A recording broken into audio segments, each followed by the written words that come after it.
Aujourd'hui, dans ce 36e épisode, je vous parle d'un lieu inspirant pour mes projets, présents et futurs. Vous, est-ce que vous avez ça, un lieu inspirant? Je vous attends de l'autre côté dans 3, 2, 1.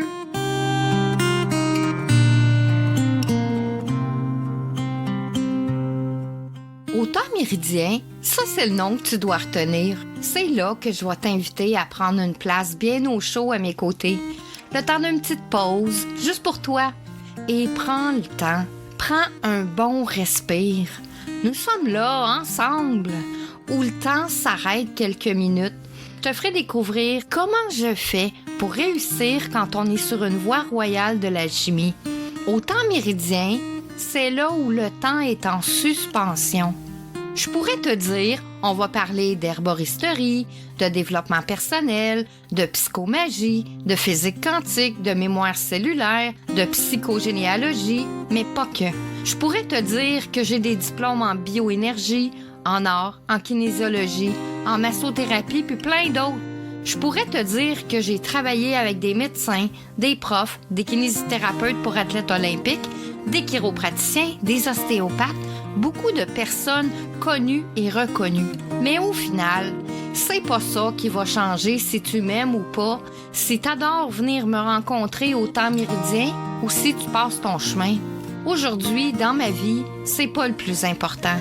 Le plus important pour moi, c'est si ce que je partage touche juste une personne, ça voudra dire que je vais avoir fait ma job.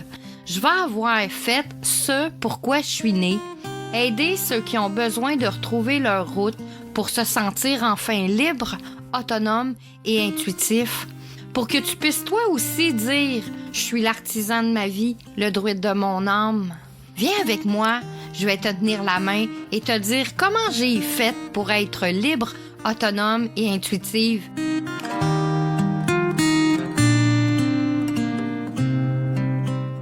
Bonjour mes amours!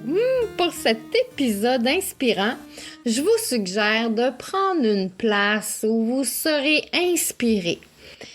Je dois vous partager un lieu inspirant dans le projet J'envoie 2024 et si je vous pose la question, est-ce que ce lieu inspirant est à l'extérieur de chez vous ou bien directement dans votre maison? Qu'est-ce que vous allez me répondre? Si c'est à l'extérieur de votre maison, c'est que votre habitation ne reflète sûrement plus ce que vous êtes dans votre vie et où vous en êtes rendu. Parce que si notre habitation, l'environnement dans lequel on est, ça nous inspire plus pour nos projets, ben c'est que peut-être qu'il faut changer les choses. Il y a des choses à changer. C'est important, je trouve, qu'on puisse avoir cette inspiration directement dans notre demeure. Et là, c'est sûr que, comme moi qui travaille de la maison, j'ai pas le choix d'avoir que ma demeure soit un lieu inspirant. Et pour ça, ben, il y a des étapes pour rendre notre demeure inspirante. Il faut déblayer, il faut faire de la place, on refait les garde-robes, puis on enlève de quoi on se sert plus, puis on donne au suivant. Si ça fait pas pour donner au suivant, on met à la poubelle, au recyclage, on donne à des gens qui ont besoin, parce que notre lieu, n'oubliez pas, il reflète comment on est dans nos pensées. Donc, si notre lieu est ce que ça reflète dans nos pensées, ça veut dire que si votre habitation n'est plus le reflet et l'inspiration dont vous avez besoin, ben c'est qu'il y a des choses qu'il faut vraiment changer. Et il y a eu des livres, il y a eu même des émissions.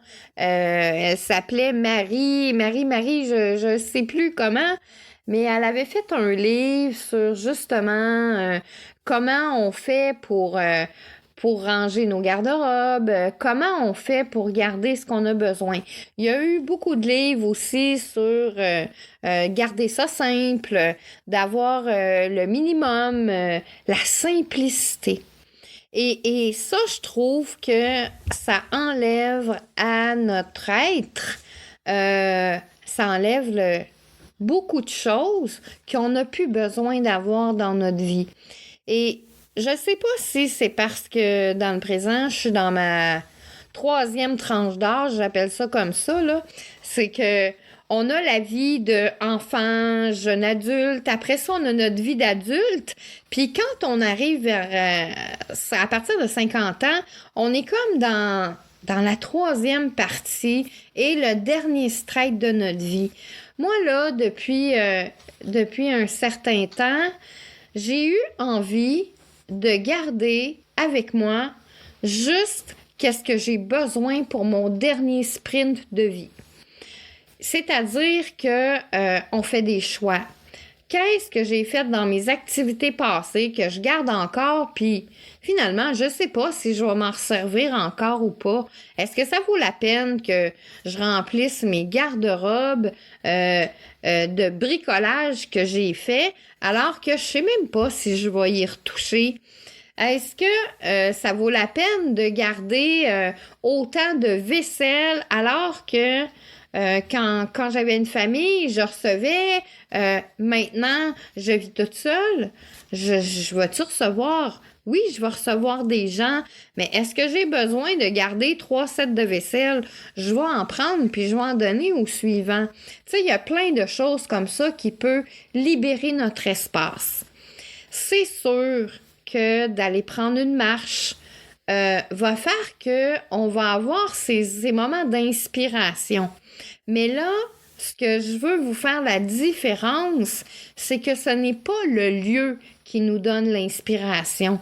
Le lieu nous donne l'énergie pour avoir les pensées libres et que quand on a cette liberté dans notre mental, c'est là où il y a des inspirations.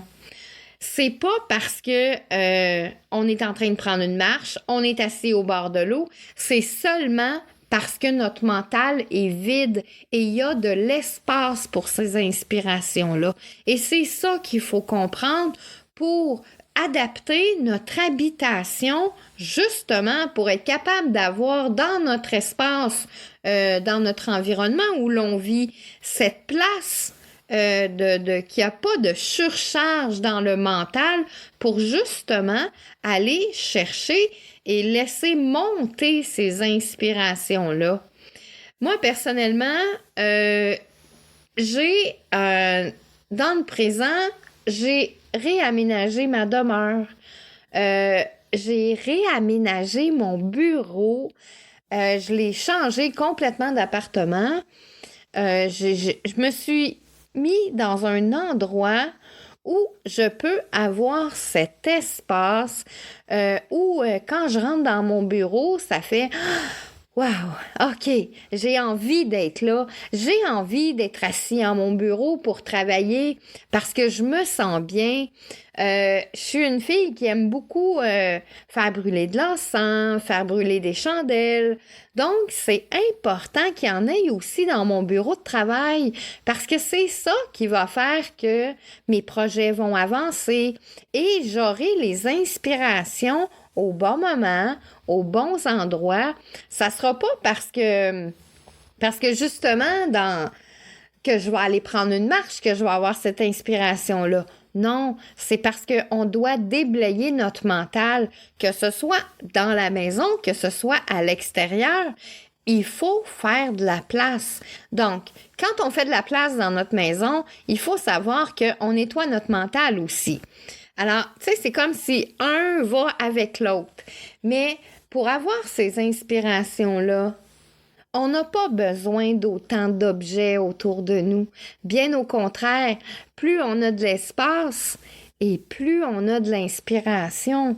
Je suis en train de créer un jeu qui va éventuellement voir le jour, qui est un peu un jeu pour aider les thérapeutes, qui a un rapport avec les géométries sacrées. Et j'ai besoin de cet espace pour être complètement en connexion avec quand je dessine, quand je crée, quand je les remplis de couleurs, pour justement, et le fait que j'ai cette liberté dans mon mental, les inspirations qui viennent, ben ça m'apporte les messages.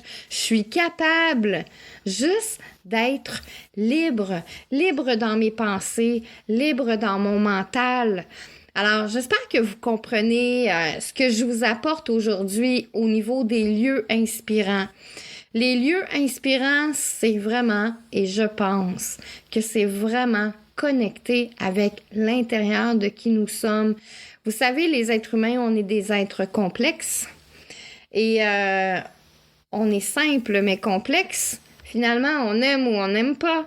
Mais cette complexité fait que pour avoir de l'inspiration, il faut faire du ménage dans notre mental. Et pour faire bien le ménage du mental, c'est bien sûr qu'on peut le faire dans l'action de nettoyer, dans l'action de « Ah, cet objet-là, pourquoi je le garde?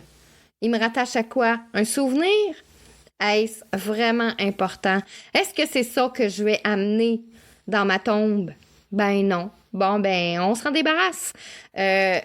On reste souvent accroché à des choses pour rien dans la vie. Alors, moi, je vous dis, essayez d'avoir une pensée inspirante, mais avoir une vie inspirante. Puis le fait que vous allez avoir une vie inspirante va aussi créer un lieu inspirant. Un lieu pour vos projets. Vous ne serez pas obligé d'être assis à telle place pour avoir des idées de projet, pour avoir des choses qui vous inspirent. Vous ne serez pas obligé de faire un voyage pour aller t'inspirer. Non, restez sur place et c'est là que vous trouverez votre inspiration. C'est ce qui termine notre épisode d'aujourd'hui.